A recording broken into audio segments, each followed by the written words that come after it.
Hey everybody, Scudder here today. Hope you guys are doing great.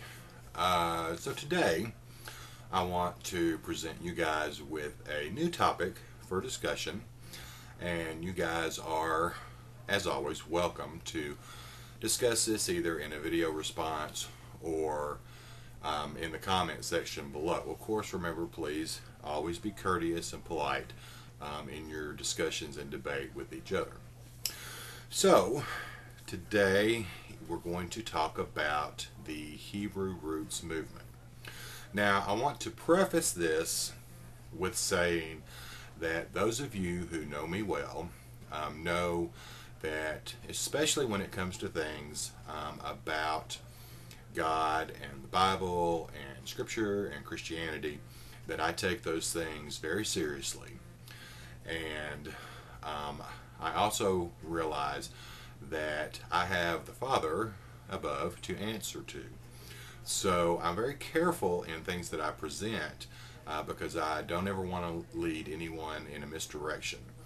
And I know that I have to answer to Him if I do that. So I'm going to study and research anything before I bring it to the table for discussion, because I want to make sure that what I'm bringing is proper and is not going to misguide or misdirect anyone. So keep that in mind as we continue this discussion. I also want to say that on this topic, at this point, I am not a complete authority. I am still learning, I'm still studying, I'm still researching, so I am not an authority, so I may not do the topic 100% justice, but what I do want to do is just bring forward what I've learned and just share with you guys, and then you are free to give your opinions, and maybe you'll do some research on your own. So, if you're not familiar with the Hebrew roots movement, I think this is probably a particularly new type of movement. I'm going to say maybe within the last 10 to 20 years. You might have also heard it referred to as Messianic Christianity or Messianic Judaism. There are a lot of different things that people call it. Also, in fairness, I will say that there are a lot of people out there who do not agree with this line of teaching. And I'll explain that a little bit more here in just a minute. But I just wanted to be fair to say that there are people on both sides of this issue, both pro and con. So you have to do your own diligent research and study and prayer to decide how you feel about it. What the Hebrew roots movement, in a nutshell, what it basically is it is bringing more of the Judaic or Hebraic or Hebrew roots into Christianity and into our relationship with God and with Jesus. A lot of times in the Hebrew roots movement, you'll hear Jesus referred to as Yeshua or God referred to as Yahweh.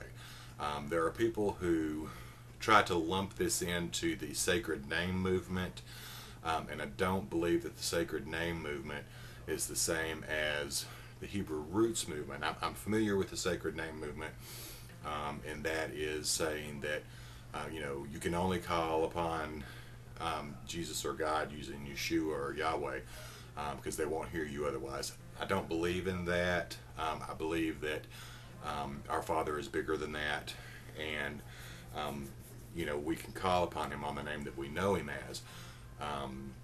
But those are the proper names for Jesus and God. That's what they would have been referred to as in the Hebrew days. So that's where we get those names. So in the Hebrew roots movement, you'll hear those two names. So, sorry, I didn't mean to sidetrack, but just wanted to add that in because that's been a point of contention with some people where this is concerned. So, getting back, the Hebrew roots movement, it's about bringing in more of the the Hebrew roots into our relationship with God and with Jesus. And I think a lot of times in our modern day Christianity, things have changed so much. And we all know that every denomination has their own teachings. There are a lot of things that have been changed, altered, a lot of traditions of men, things such as that. And I think probably everybody can logically agree that that's true in churches today. So what the Hebrew roots movement proposes is that we need to remember that Jesus and his disciples were Jewish, and they would have come from a Judaic mindset in their teachings. And so in order for us to better understand the scriptures and what Jesus and what God is trying to tell us, we have to better understand the culture of the times in which the scriptures were written. And I think that that's probably true. I think that one thing is that I've been studying this for about a year and a half. That's when I first heard about it, and I'll explain that in just a minute. But it's taken me that long to really better understand this, because you're talking about having to go back and having to learn and understand the cultural conditions and traditions from history. So you're not going to learn that in a day's time. It takes time to learn all of those things.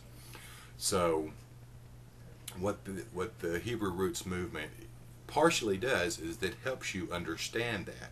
So you have a better understanding of what was going on and where they would have been coming from in the things that they were teaching and were saying, because you'll understand the customs and traditions of that time and in that day. So that's part of what this is all about. I can tell you from my experience a couple of things.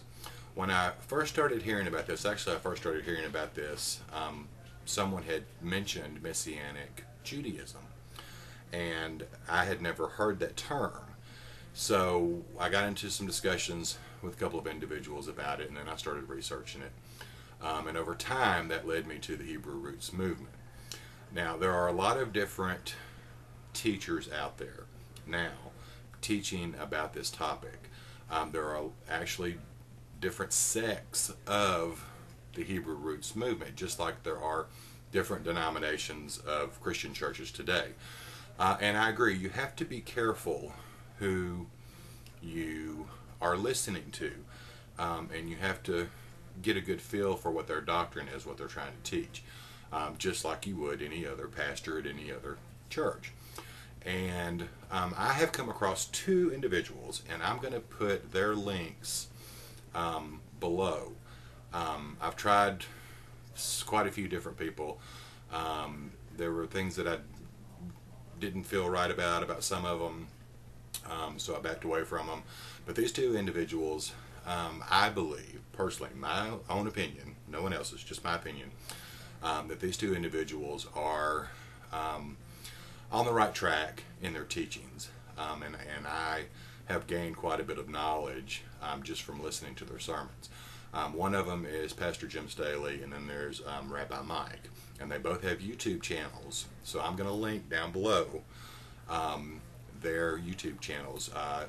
Pastor Jim's is Passion for Truth Video, and Rabbi Michael is AyzTyler. Those are their YouTube names. Both of these guys, their teaching styles are a little different. Jim is a little bit younger, and I really like his teaching style because he's very inquisitive. He's very smart. He's really, for a young guy, I would say in his 30s, he's really smart. And he incorporates a lot of tech into his teachings, meaning he likes to use the computer, a lot of PowerPoint displays when he's teaching and all of that, but he's very, very concise, which is what I like when I'm trying to learn. Rabbi Michael, he's a little bit more standard pulpit, a little more Jewish because he comes from more of a Jewish background.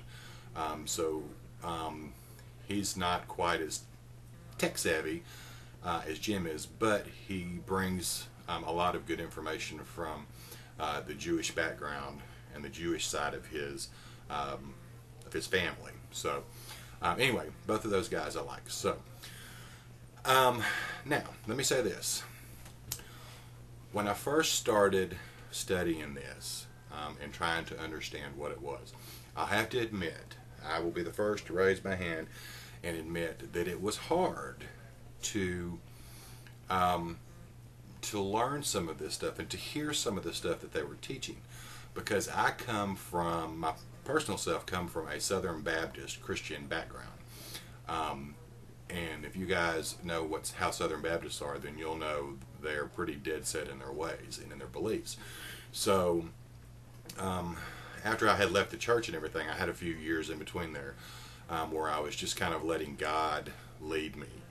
And then when I decided to really start getting serious about learning a lot of this stuff, I asked him, I said, look, I need you to lead me somewhere. I need someone to help me understand this better.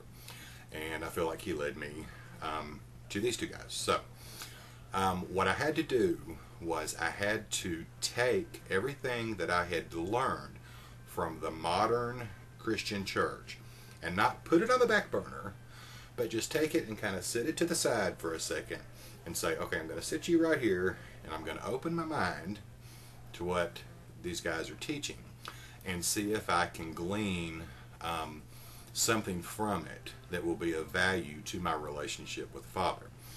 And so that's what I did. I willingly just kind of set it to the side for a second and said, okay, now I'm going to listen to see what you're teaching.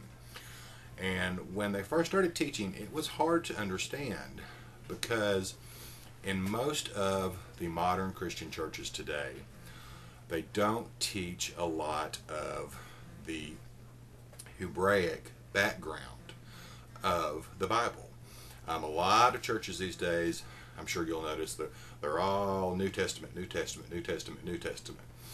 And so you lose a lot of the historical Hebraic teachings from the Old Testament when you're learning about Christianity in your walk with Jesus. So you have to be willing to open your mind to go back to the beginning of the book and start learning from there all over again, so that you could better understand the end of the book. And that is a lot of what I had to do. I had to say, okay, teach me the beginning so that I'll understand the end. And there were things that were different, learning things that I had never been taught before in the modern Christian church. And so at first it was kind of like, no, wait a minute, no, that doesn't make sense to me. That's not how I was taught. No, I don't understand that. Wait a minute, you're going to have to go over this again and make it make sense for me. I did a lot of that in the beginning when I started studying this. And I think that there are a lot of people who have also had a similar experience, because it's not so much that they're teaching you a new religion. I don't want anybody to be misunderstanding that. They're not teaching you a new religion. They're teaching you parts of Christianity in a way that you may not have experienced before in the modern churches, because again, you're understanding the Hebrew roots of all this, because Jesus and his disciples were Jewish, and you have to remember that they would have learned things and they would have taught things from the Hebraic. A lot of people are so gung-ho on the New Testament, and I'm not anti-New Testament, yay New Testament, but we have to remember that when the New Testament was being written, there was no New Testament. It was not produced. Everything they would have taught would have been what they had learned from the Torah and the Old Testament. And that's something that we tend to really forget these days, myself included. So you have to get yourself in that mindset of everything that Jesus and the disciples taught, they learned from the Old Testament. So that's where the teachings would have come from. And then, the New Testament, we learn more about what Jesus is teaching and what he did and what's coming and blah, blah, blah. So, Anyway, I can tell you this much, and this is just my personal opinion. I'm not telling you to believe this. You believe your own thing. You do your own thing, because ultimately you have to take this to the Father yourself. Each person has to pray to the Father and has to say, I need you to help me understand. You teach me what you want me to learn, that type of thing. But I can tell you that since I have been studying under the Hebrew Roots movement, I have learned so much more about the Scriptures and what they truly mean than I ever did in 40 years of going to a modern Christian church. You know, all those little things that you study in the Bible, and somewhere in the back of your mind you have gaps that things just don't quite fill in or fit into place, and you don't really ponder on them too long, but you just kind of know, and you just kind of wonder and all that. As I've started learning from these two guys, a lot of those things are just pow, pow, pow, pow. They're popping right into place for me. And that's the first time that that's ever happened in 40 years of me serving the Lord. So, you know, there's something to be said for understanding all this. You know, like I said, you have to have an open mind with it, because there's a lot of things that you're learning that at first aren't going to make sense, but as you start to study and really dig into Scripture and dig into the Word and dig into the meanings of the Scriptures as they would have been originally taught, it really starts to fall into place and things start to make sense. And that has been one of the things that I've really appreciated about learning all of this. You know, there are still things that I'm grappling with, that I'm having to work out, you know, slowly through prayer and through study. You know, one of the biggest things is the Hebrew Roots movement. They don't believe in like Christmas and Easter. And okay, and I've done all the studies on Christmas and Easter, and I know the pagan background of it and all of that. I did all that, but it's still hard for me to, as a modern person, to say, okay, I'm going to do away with Christmas and Easter because I've celebrated those holidays my entire life. You know, so it's just little things like that that you have to learn to kind of grapple with and decide how you're going to react to them. So anyway, I know this is kind of long, and I didn't really mean for this to go long, but what I want to do is just introduce you guys to this. Those of you who have studied it, what do you think about it? Those of you who haven't, does it freak you out? I'm going to say this just as my personal opinion. There are a lot of people out there who they've made videos, there are blogs, and they think that this Hebrew Roots movement is a cult, it's false teaching and all that kind of stuff. I think you guys know me pretty well. If it was a cult or a false teaching, I would be the first to be raising my hand and saying, hey, you guys watch out for this. I don't think it's that. I think the reaction to that is that this is making us, hold on, let me say this better. The study of the Hebrew Roots movement makes an individual have to challenge what they think they know about God, and what they think they know about Jesus, and what they think they know about Scripture. And most people these days don't want to be challenged. They're comfortable. It's a comfortable place. It's like a warm blanket. It's comfortable just knowing what my pastor has taught me in church all my life, and I'm okay with that, and I don't want to challenge myself to go beyond that. And I think that that's where this reaction comes from, of people being afraid to approach the Hebrew Roots movement, because they know it's going to be uncomfortable, because they're going to have to change their mindset.